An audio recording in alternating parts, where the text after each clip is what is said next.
हैं जुड़े हुए। नीरज सर, आपका भी बहुत बहुत स्वागत, आप सभी का बहुत स्वागत करती हूँ। नीरज जी, आप ही से शुरुआत, बयानबाजियों का अपना दौर और उसके अलावा अपने आप को बहुत दमदार बता रही है बीजेपी, लेकिन सुब्रत पाठक कहते हुए नजर आ रहे हैं कि अननोन लोगों को उन्होंने अपने कॉन्स्टिट्यूएंसी में देखा जिनको पहले कभी नहीं देखा गया। उसके बाद वो कहते हुए नजर आए कि उन्हें डर है कहीं गरीब मुसलमानों को डराया धमकाया ना जाए। और उसके बाद खुद अखिलेश यादव जी आते हैं, वो फिर कोरोना वैक्सीन पर सवाल उठाते हैं, बोलते हैं जान के पीछे पड़ी है बीजेपी, संविधान के पीछे पड़ी है बीजेपी। क्या देख रहे हैं आप उत्तर प्रदेश का चौथे चरण का जो मतदान अभी हो रहा है, वो किस ओर लेके जा रहा है? उत्तर प्रदेश की सियासत किस ओर इशारा कर रही है? नीरज जी, अनम्यूट कर लीजिए। पारुल जी, चुनाव के जो चौथा चरण है, इसमें एक नई चीज जो देखने को मिल रही है, क्योंकि अभी तक जो है चुनाव से पहले तीन तरह की मीडिया देश में काम करती है: इलेक्ट्रॉनिक मीडिया, प्रिंट मीडिया और सोशल मीडिया। और चौथी मीडिया इस चुनाव में जो चौथे चरण में आई है, वो एक नई चीज लेके आई है। चौथी मीडिया को हम माउथ मीडिया बोलते हैं।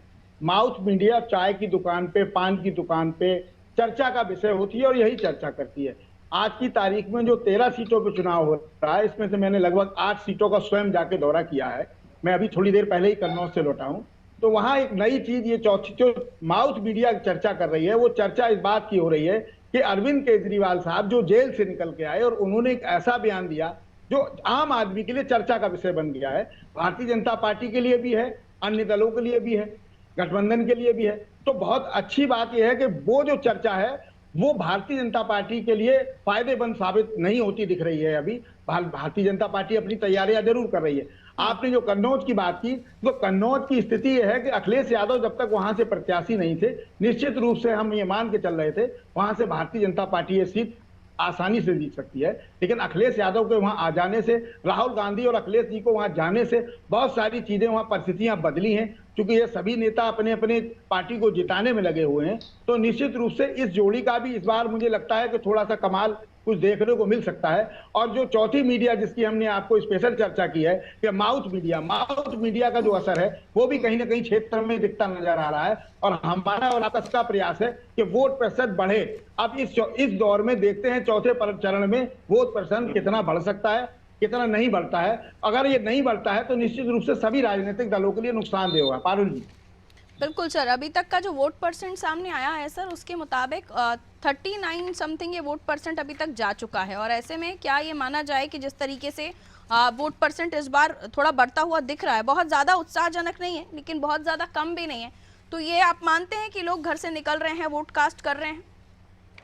हाँ, जैसा कि कई इलाकों में आज जो हल्की सी सवेरे बारिश भी हुई है, मौसम भी ठंडा है, हवा भी उतनी गर्म नहीं चल रही है, तो वो परसेंटेज जो 4 चरण हुए, अभी 3 चरण जो हुए, उनके अपेक्षा अभी तक अगर 39 पहुंचा है, तो ये हमें लगता है कि अच्छी बात होगी सभी राजनीतिक दलों के लिए कि इस वोट परसेंटेज से निश्चित रूप से हमको लगता है अगर यही परसेंटेज रहा तो शाम को 6 बजते बजते 7 बिल्कुल, क्योंकि अब तक 3 चरणों में जब हमने लगभग चर्चा की तो 40, 42, 43 भी बहुत मुश्किल से पहुंच रहा था, 30 के आसपास, 25 के आसपास से मट रही थी 1 बजे तक गाड़ी, 2 बजे तक।